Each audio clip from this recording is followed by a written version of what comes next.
ప్రైజ్లో దేవునికి స్తోత్రం. అందరికీ వందనాలు. ప్రియులారా, ఈరోజు మనం హెబ్రీ పత్రిక 11వ అధ్యాయము 4వ వచనం చూసుకుందాం ఒకసారి. విశ్వాసమును బట్టి హేబెలు కయ్యను కంటే శ్రేష్టమైన బలి దేవునికి అర్పించాను. దేవుడు అతని అర్పణలను గూర్చి సాక్ష్యమిచ్చినప్పుడు అతడు ఆ విశ్వాసమును బట్టి నీతిమంతుడని సాక్ష్యము పొందెను. అతడు మృతి నొంది ఆ విశ్వాసం ద్వారా మాట్లాడుచున్నాడు అని. ప్రజలో ఏమండి, ఈ యొక్క వాక్యాన్ని బట్టి ఎన్నో ప్రసంగాలు వినుండొచ్చు, ఇంకా ఎన్నో విషయాలు తెలుసుకుని ఉండొచ్చు. అయితే ఆ విషయాలు ఏవి నేను చెప్పబోట్లేదు ఈరోజు. ఈ విషయం చూసి మనం నేర్చుకోవాల్సిన మరొక విషయం లేదా తెలుసుకోవాల్సిన మరొక విషయం కూడా ఉంది. ఏంటి ఇంతకీ ఈ విషయాన్ని చూసి మనం తెలుసుకోవాల్సిన విషయం లేదా నేర్చుకోవాల్సిన విషయం అంటే, ఈరోజు మనం ఎలాగైతే మనుషులమో అలాగే హేబెల్ గారు కూడా ఆనాడు మనిషే. ఈరోజు మనం ఎలాగైతే దేవుణ్ణి నమ్మామో అలాగే ఆనాడు హేబెల్ గారు కూడా దేవుణ్ణి నమ్మారు. ఇంకా ఈరోజు మనకి ఎలాగైతే దేవుడు కనిపించట్లేదో అలాగే హేబెలు గారికి కూడా దేవుడు కనిపించింది లేదు. అయినప్పటికీ కూడా ఆయన ఉన్నాడు అని నమ్మాడు ఆయన. అది వాస్తవానికి ఆయన కలిగి ఉన్న విశ్వాసం. ఇంకా అందుకు తగిన విధంగా ఆయన సన్నిధిలో ఎలా ఉంటే ఆయనకు నచ్చుతుంది, ఎలా ఉంటే నచ్చదు అని తెలుసుకున్నాడు.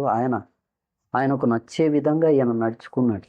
అయినప్పటికీ కూడా అంటే ఈ విషయాలను బట్టి దేవుని మెప్పును పొందగలిగాడు, దేవుని చేత అంగీకరించబడ్డాడు, తన అర్పణను కూడా దేవుడు అంగీకరించడం జరిగింది. అయినప్పటికీ కూడా వెంటనే మహిమలోకి మార్చబడలేదు హేబెల్ గారు. వాస్తవానికి అప్పటికీ కూడా మనలాగే మనిషిగానే ఉన్నాడు.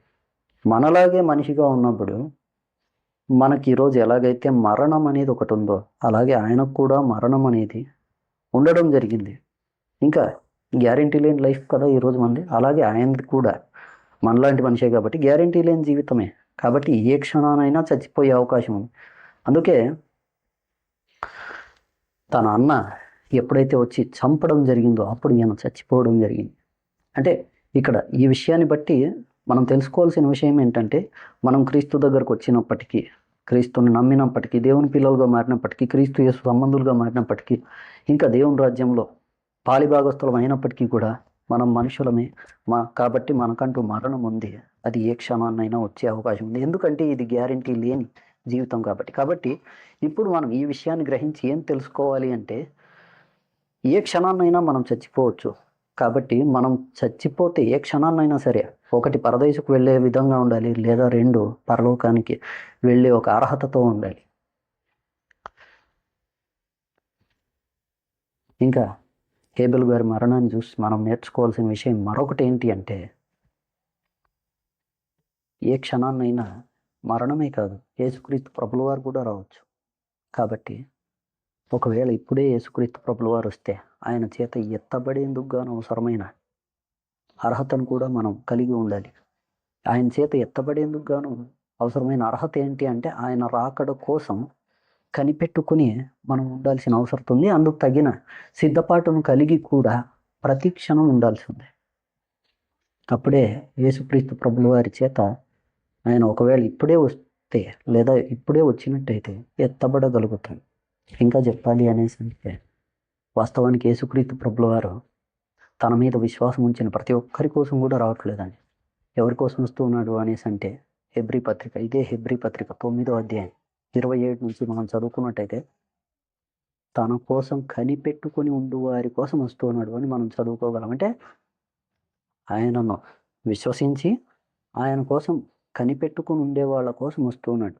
అంటే ఎలాగా అంటే, మత్తయి సువార్తలో ఆయనే చెప్పడం జరిగింది, ఎప్పుడు మీ ప్రభు వస్తాడో తెలియదు కనుక ప్రతి క్షణం కూడా ప్రతి సమయమందు కూడా సిద్ధంగా ఉండండి. అంటే ఎవరు ఆయన కోసం కనిపెట్టుకుని ఉండేవాళ్ళు అంటే, ప్రతి క్షణం కూడా ఆయన సిద్ధంగా, అంటే ఆయన వచ్చినట్టయితే ఎత్తబడేందుకు గాను అవసరమైన క్వాలిఫికేషన్తో లేదా అర్హతతో ఎవరైతే ఉంటారో వాళ్ళే ఎత్తబడతారు.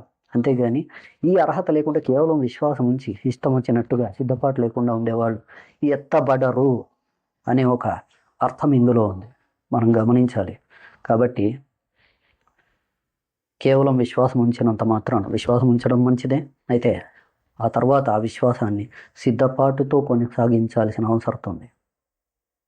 అప్పుడే యేసుక్రీస్తు ప్రభుల వారు వచ్చినప్పుడు మనల్ని కూడా ఆయన గుర్తించగలుగుతాడు. మన కోసం కూడా ఆయన వెతుకుతాడు. మనల్ని కూడా ఎత్తుకుని తనతో పాటు తీసుకువెళ్తాడు. ఈ విషయాల్ని గమనిద్దాం.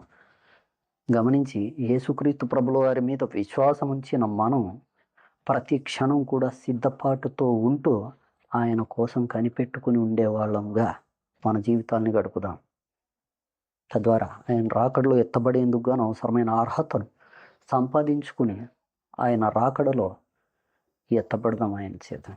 దేవుడు అందుకు మనకు సహాయం చేయనుగాక. ఆమేన్. దేవునికి స్తోత్రం. అందరికీ వందనాలు. దేవుడు